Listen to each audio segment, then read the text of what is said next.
Now that Ron DeSantis has dropped out of the presidential race many, many weeks ago, the national spotlight that had been shown on the state of Florida has kind of died down a bit. And honestly, that's very disappointing, not just because I live in Florida and I like people to focus on what's happening down here, but because the state of Florida, for all intents and purposes, is basically dying.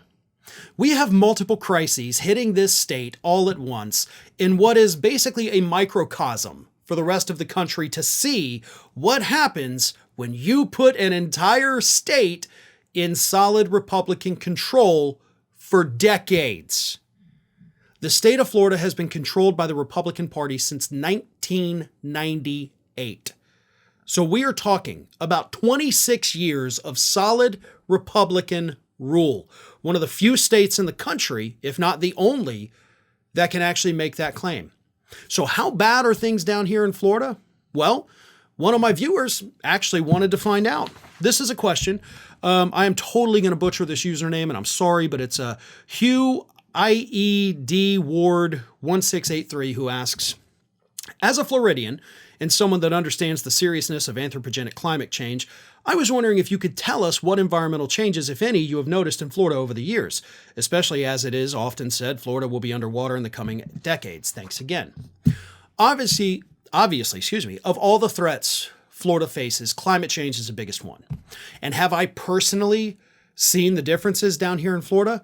Heck yeah, I have. Our winter, when I was a child growing up here in Florida, let me just put it this way. We used to get snow flurries frequently, maybe one or two per winter. Never anything that really stuck on the ground, but there would be actual snow falling from the sky. In this very city that I live in right now, during the winter months, starting in early December, we would have multiple days of frost. Yeah, everybody would leave their sprinklers running. You wake up, they got all the ice on the lawn. It was fun. We get that for about one day every 4 or 5 years now. That's it. Our winter, honestly, we have probably 5 to 6 days where we dip into the 30s each year. It used to be consistent for months. So that alone, the difference in temperature is noticeable. The summer highs up into the 115, 120 range with the heat index and the humidity. It is terrible. The shoreline, the beach I grew up on, has shrunk from about 50 yards to about 20 yards a beach.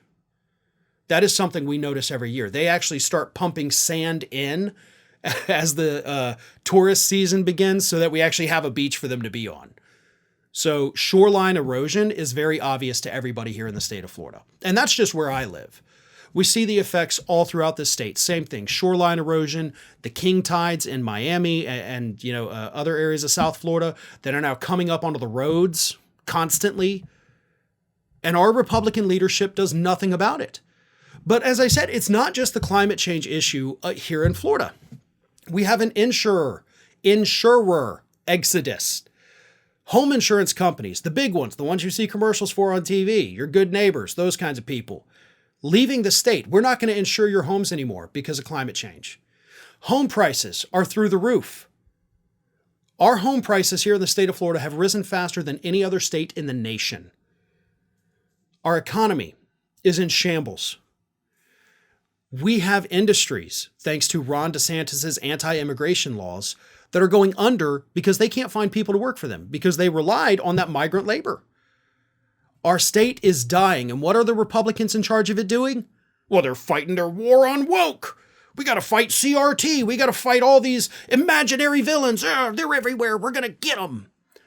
Cool. We're dying. Your state is dying. And you're out there fighting imaginary villains.